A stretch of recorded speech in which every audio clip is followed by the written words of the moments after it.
When the photographic plate is developed, it shows a number of spots due to various planes which have passed through requisite positions. And here, after observing the spots on the photographic film, we can obtain certain geometrical interpretation. Remember, our main aim is to interpret the results. In any experiment, you have performed the experiment good, but the next main step is to interpret the results which you are observing. If you are not able to interpret them, there is no meaning of the experiment, I would like to tell you. This is what methodology is. Again, what experimental physics is. The rotational photograph is observed as following. Now see, it is the photographic film. It is the cylindrical photographic film which I have shown you here once again, and you will see that there are spots in the form of rings on the photographic film if it is in the form of cylinder.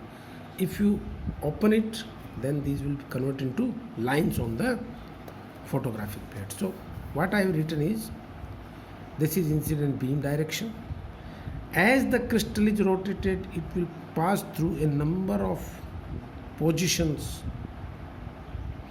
suitable for diffraction, which have same path difference and lambda. All the corresponding spots lie on a layer line. This is called a layer line, because if you open this cylindrical film in the form of a rectangle, then you will find there will be certain lines on the photographic film. So these are called layer lines, which are symmetrical above and below the equatorial line in photograph. That line which corresponds to the direction of incident beam is called equatorial line. That is designated by L equals to 0. And above it and below it, there are different layer lines with symmetry.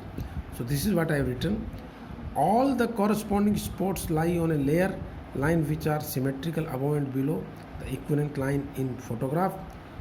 Now look, if we take the axis of rotation as c-axis, mean vertical axis about which it is rotating is taken as c-axis, ABC, the third crystallographic axis.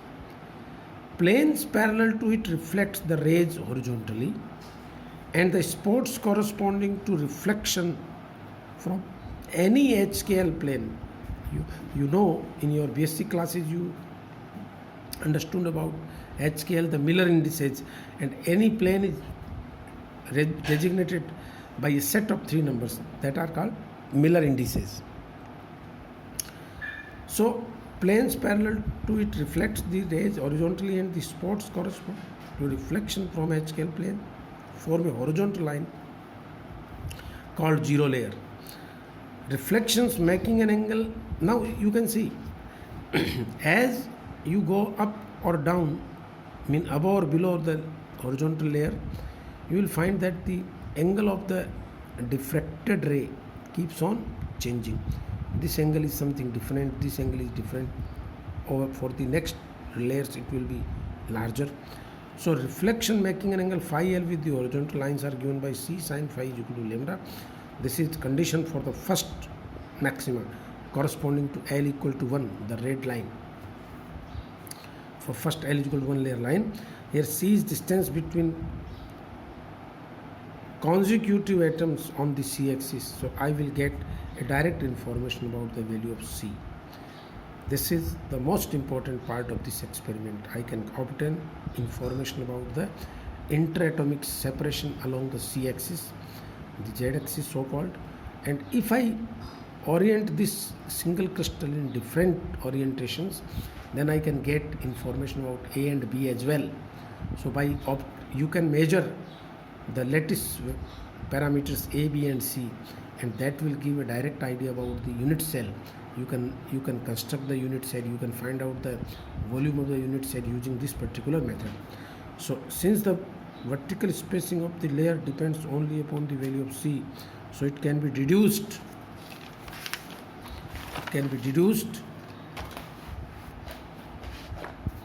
From this particular experiment.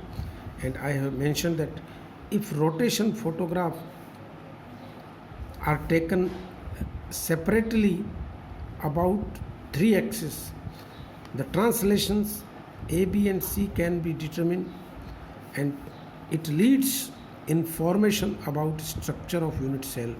Hence, the rotation crystal method is a powerful method by which size of unit cell. This you have to write in examination also, that what is the advantage of this particular method, that you can measure.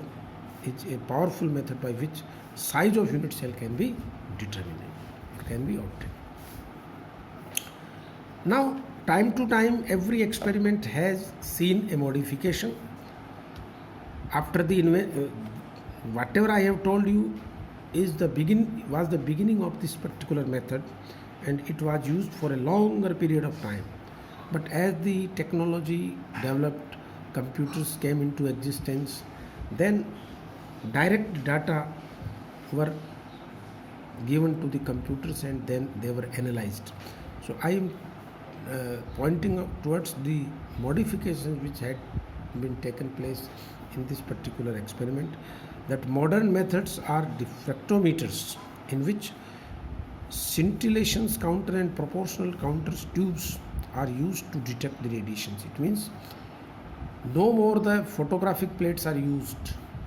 The radiations are being detected by, their intensities are being detected by scintillation counters and proportional counters, and these tubes can give their signal to the computer directly. So this is a wonderful thing. Proportional counter tubes are used to detect the radiations. In these methods, automatic collection of data is performed. This data is not only collected and given to the computer, but at the same time there are softwares which can analyze the data, and you will get a very fine answer.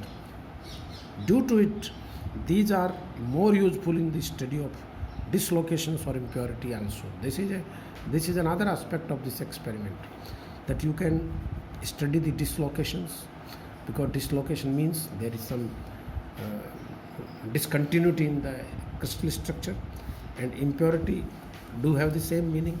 So these can be easily understood and studied with the help of this rotating crystal methods. Dear students, after completing the 2 methods, I am giving you some assignment to do it. These are questions which are often asked in your MSc examinations being conducted by the university. Derive Bragg's formula for X-ray diffraction. I hope this is what you have to derive. This is the diagram with which you shall use. I have told you so many times. Use this Bragg's law, write down and then prove it. 2d sin theta equals to n lambda. The next question is, derive Loewe equations for diffraction of X-rays and obtain Bragg's condition. This is what you can do. These are the Loewe equations which I told you earlier, and after deriving it, you have to find out this is the Bragg's. Next 2 questions, simple. Name the standard experimental method for X-ray diffraction. You have to tell the 3 methods I told. Discuss in detail the Loewe method to study crystal structure. Already we did it yesterday. In the next lecture, I will tell you about the powder method and different other methods. We will finish the methods regarding the crystal structures. Thank you.